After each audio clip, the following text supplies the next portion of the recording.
ప్రభుత్వ టీచర్లకి జీతాలు ఘనంగానే ఉంటాయి. ప్రైవేట్ స్కూళ్ళలో టీచర్లకు గూడా జీతాలు ఘనంగానే ఉంటాయి. ఎయిడెడ్ స్కూళ్ళలో టీచర్లకు మాత్రం జీతాలు పరిమితంగా ఉంటాయి. ఎందుకని? ఎవరో దాతలు ఆ స్కూల్ కట్టారు. ఆ కట్టిన తర్వాత ఆ మేనేజ్‌మెంటు కమిటీ నడుపుతా ఉంటది.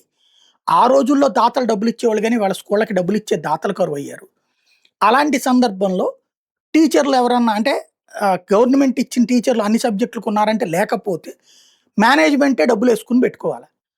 అలాగ పెట్టుకునేటప్పుడు అతి తక్కువ జీతాలే ఇవ్వగలరు. అయినా టీచర్లుగా అక్కడ కొంతమంది ఎందుకు పనిచేస్తారంటే, ఎయిడెడ్ స్కూళ్ళల్లో టీచర్లుగా పనిచేస్తే కొన్నేళ్ళు పోయిన తర్వాత పర్మనెంట్ అంటే పర్మనెంట్ చేయడానికి అవకాశం ఉంటది. అలాగే కొంతమంది మేనేజ్మెంట్స్ లక్షలు తీసుకొని పర్మనెంట్ చేసినోళ్ళున్నారు. రెగ్యులర్‌గా ఆళ్ళకి చెప్పేవాళ్ళని గాకుండా బయటోళ్ళని, లేదా అట్లాగా ఉన్నోళ్ళని చేసుకొచ్చారు. దీన్ని కంట్రోల్ చేయడానికి ప్రభుత్వం ఏం చేసుకొచ్చింది ఇప్పుడు డైరెక్ట్‌గా వాళ్ళే రిక్రూట్ చేస్తాం ఎయిడెడ్ స్కూళ్ళల్లో టీచర్లను కూడా అంది. అంటే వీళ్ళకొక ఆదాయ వనరు పోయినట్టు. రూ. 4 సంపాదించుకునేది. రెండోదొచ్చేటప్పటికి వీళ్ళు అడిగినట్టు ఇవ్వట్లేదు. వాళ్ళ ఇష్టం వచ్చినట్టు ఇస్తున్నారు. దాంతో ఇప్పుడు ఎయిడెడ్ స్కూళ్ళ వాళ్ళు ఆగ్రహం వ్యక్తం చేస్తున్నారు.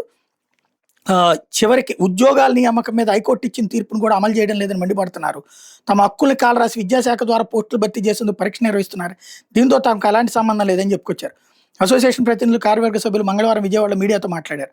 అసోసియేషన్ అధ్యక్షుడు కె ప్రభాకర్, ప్రధాన కార్యదర్శి కె రవిచంద్రశేఖర్, ఉపాధ్యక్షుడు ఎం రవిచంద్రబాబు మాట్లాడుతూ ఎయిడెడ్ స్కూళ్లను తమ సొంత ఆస్తులు వెచ్చించి నడుపుతున్నామని, వీటిని ఆదాయం కోసం కాకుండా తమ తాత తండ్రుల ఆశయం పేద పిల్లలకు విద్యాబుద్ధులు నేర్పించేందుకు నిర్వహిస్తున్నామన్నారు.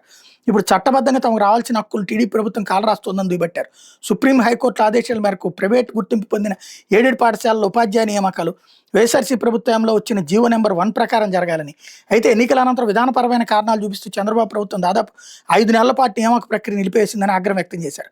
యాజమాన్యాలకు ముందస్తు సమాచారం లేకుండా లాస్ట్ ఇయర్ ఫిబ్రవరిలో ఎయిడెడ్ స్కూళ్లలో కూడా కంప్యూటర్ ఆధారిత పరీక్ష సిబిటి ద్వారా నియామకాలు చేపడతామని ప్రకటించారన్నారు. ఇలా చేయడం చట్టవిరుద్ధమని, ఈ విద్యాశాఖ చేపట్టే నియామకాలతో తమకు సంబంధం లేదని ప్రభుత్వం తీర్పై తాము మరోసారి హైకోర్టుకు వెళ్తే సిబిటిని రద్దు చేసి యాజమాన్యాల పోస్టులు భర్తీ చేసుకున్న తీర్పు వచ్చిందన్నారు. కానీ ఇప్పటి వరకు టీడీపీ ప్రభుత్వం హైకోర్టు తీర్పును అమలు చేయకుండా ఇబ్బంది పెడుతోందన్నారు. తమ యాజమాన్య పాఠశాలలో నియామకాలు చేపట్టే అధికారం ప్రభుత్వానికి కానీ విద్యాశాఖకు కానీ లేదని స్పష్టం చేశారు. పాలకుల తీరు ప్రభుత్వ స్కూళ్లను, ఎయిడెడ్ స్కూళ్లను నాశనం చేసి ప్రైవేట్ కార్పొరేట్ స్కూళ్లకు మేలు చేసేలా ఉందని, ఇదే విధానం కొనసాగితే రాష్ట్ర వ్యాప్తంగా ఆందోళన చేస్తామని హెచ్చరించారు.